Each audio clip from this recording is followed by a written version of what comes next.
Bem-vindos ao podcast da Sociedade Portuguesa de Farmácias e Cuidados de Saúde. O meu nome é Daniel Videira e tenho comigo o colega Aranda da Silva, que apresenta-nos agora a sua história de vida, uma vida com muitas histórias, e para mim é um prazer imenso estar aqui.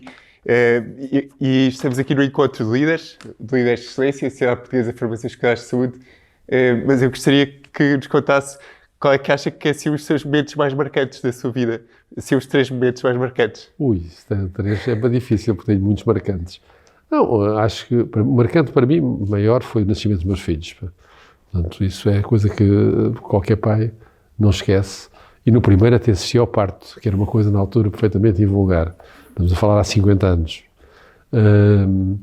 Outros aspectos marcantes para mim foi a minha carreira militar, que nomeadamente ser diretor do Portal Militar para mim foi muito importante, ser presidente do IFARMET e bastonário. Portanto, foram os momentos mais marcantes da minha vida, que eu, como costumo dizer e disse há pouco, eu já sou, apesar de ter mais de 70 anos, não digo mais quantos, mas alguns, tenho já uma carreira como a que vocês vão ter, que é uma carreira que de X anos muda de sítio.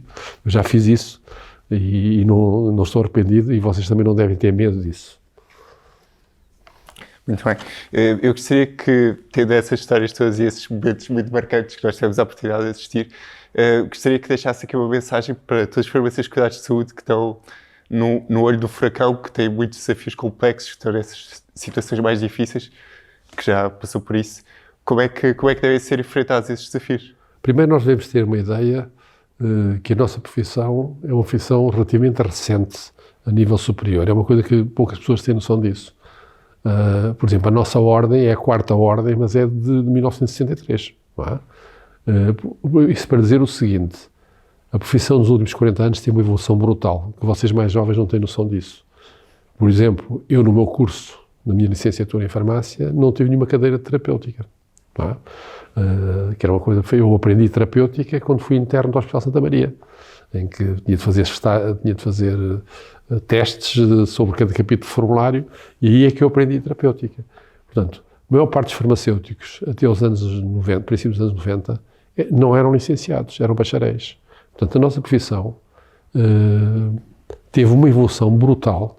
O número de farmácias com farmacêutico permanente era muito baixo.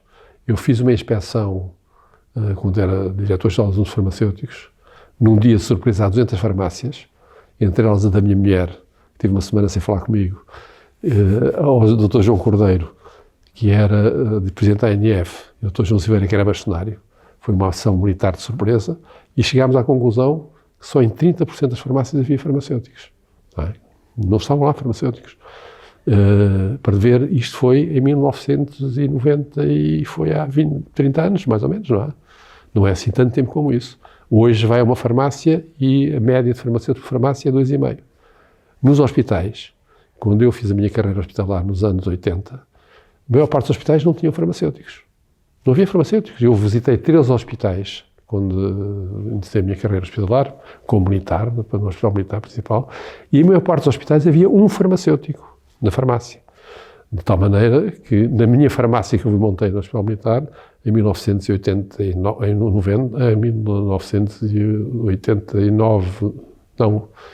79, havia um farmacêutico. Portanto, e depois, quando eu saí, havia 7, 8 farmacêuticos. Portanto, há uma grande evolução. E essa evolução foi conseguida através nós cometemos um erro histórico, que foi abandonar a carreira farmacêutica. Portanto, nós, porque a decisão foi dos farmacêuticos. Eu ainda fiz carreira farmacêutica, mas houve um momento que os farmacêuticos decidiram integrar-se na carreira técnica superior de saúde e perderam a identidade completamente. Felizmente que isso hoje, você é residente, é muito importante, temos retomado, foi um trabalho muito difícil. Eu, como bastonário, tenho o orgulho de que o primeiro despacho para a criação da carreira foi no meu mandato bastonário. Simplesmente o governo caiu passado 15 dias e não foi posto em prática. Só agora, passado, imaginem, 20 anos, é que a carreira é consagrada. E com uma luta muito grande. Mas porquê? Porque nós investimos muito tecnicamente a profissão para combater esse tipo de gap que nós tínhamos do ponto de vista científico. Repare, mais de metade dos farmacêuticos só tinham 3 anos e não tinham sequer farmacologia. Não é? Foi um grande esforço feito pelas associações profissionais, a Ordem dos Farmacêuticos, e eu estou à vontade, quem fez a proposta fui eu, ao professor Ralha. Eu fiz uma proposta que eram 3 questões. Ele perguntou-me, o professor Ralha era um homem fundador do CDS, eu sou, como toda a gente sabe, uma pessoa de esquerda, mas o professor Ralha um dia caiu na asneira de fazer uma viagem de comboio comigo com a minha mulher, e daqui até ao Porto, na altura que demorava 5 horas, coitado, quando chegou ao Porto, eu já tinha os ouvidos, pá. E era um homem com tanto valor. Ele foi secretário de Estado do Ensino Superior, um homem espetacular, pá. Nós não discutíamos política, isso não valia a pena.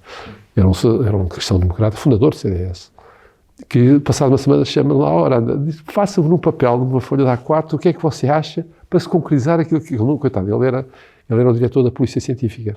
Ele era doutorado, professor de Química, salvo orgânica, não tenho certeza, mas que montou a Polícia Científica, que é uma polícia com um grande prestígio internacional, a nossa. Portanto, ele foi corrido das faculdades também, portanto, era um homem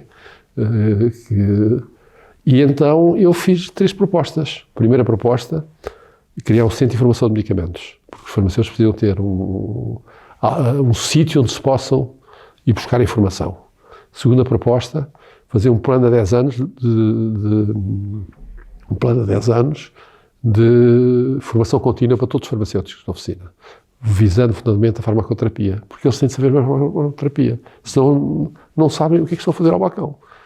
Terceira proposta, a Ordem devia pressionar no sentido de fazer uma reforma do ensino farmacêutico, e a verdade é que tudo isso se concretizou e mudou o panorama da nossa profissão em 20 anos. Portanto, mas vocês têm de ter noção que essas conquistas são em termos históricos são recentes, não é?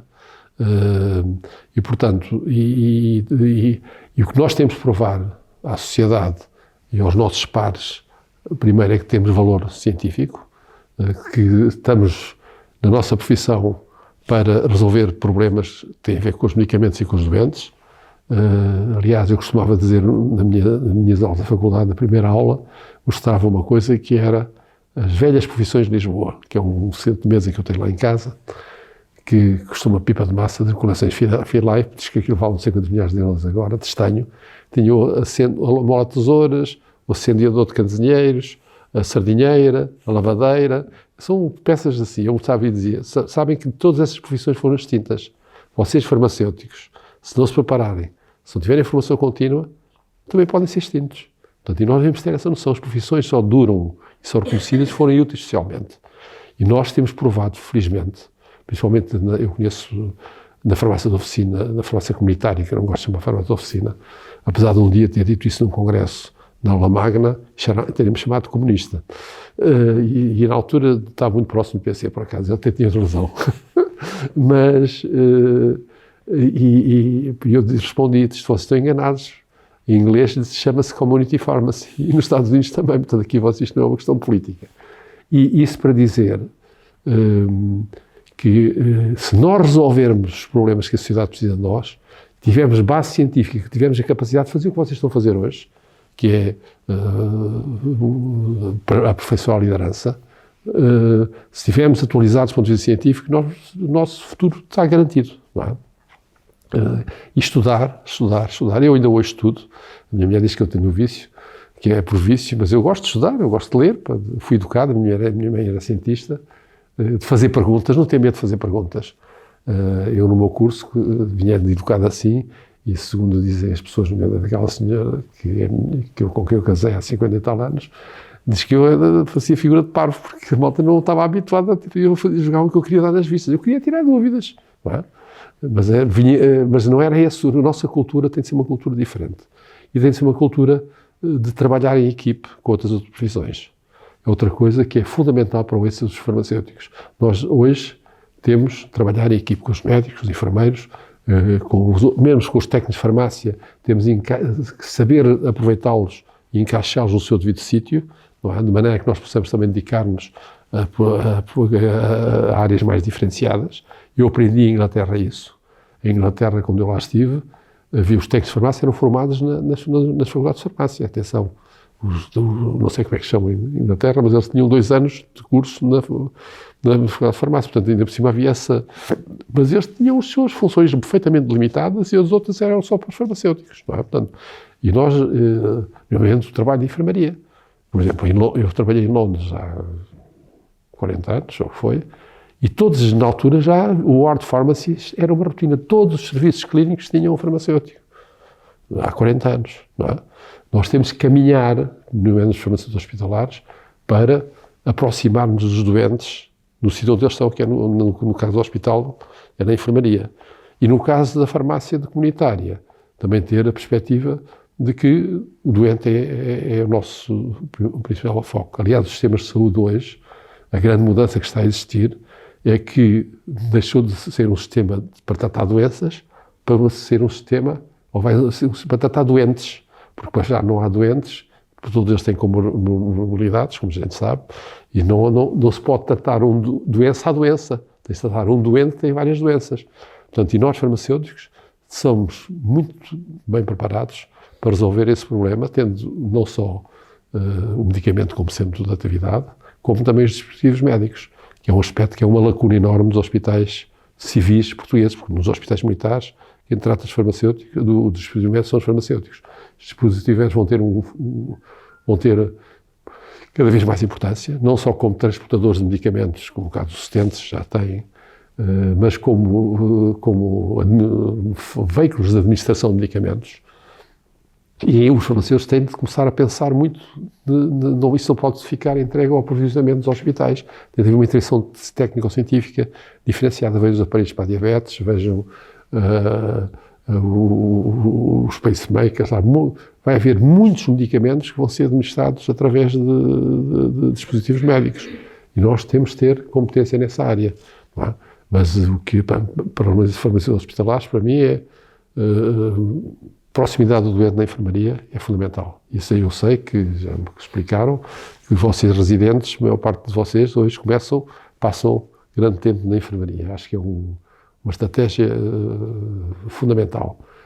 E na farmácia de oficina é também responder às necessidades dos doentes e como ela aí tem havido, acho que evoluiu muito, vocês não fazem a mínima ideia, a evolução da farmácia de oficina foi uma coisa impressionante nos últimos anos. Portanto, eu estou otimista e acho que o farmacêutico não vai ficar no centro de mesa das coleções Philae daqui a 10 anos, nem daqui a 100 anos, porque somos uma profissão de grande utilidade. E acho que foram mensagens muito importantes para aqueles que estão a iniciar a carreira, para aqueles que agora iniciaram a residência também, do caminho que devem fazer para tentar acrescentar valor. Acrescentar valor sempre e pensar no doente em primeiro lugar. Eu deixaria 2 mensagens. O doente em primeiro lugar, e não a doença, e em segundo lugar trabalho em equipe com as outras profissões, com os médicos, com os enfermeiros e com os nutricionistas e com o que for. E para a população em geral, uma mensagem sobre os farmacêuticos, o que é que gostaria de dizer? Eu acho que a população que tem confiança nos farmacêuticos, esse problema não existe. Há um problema. Só há pouco tempo é que perceberam que havia farmacêuticos nos hospitais. Não é?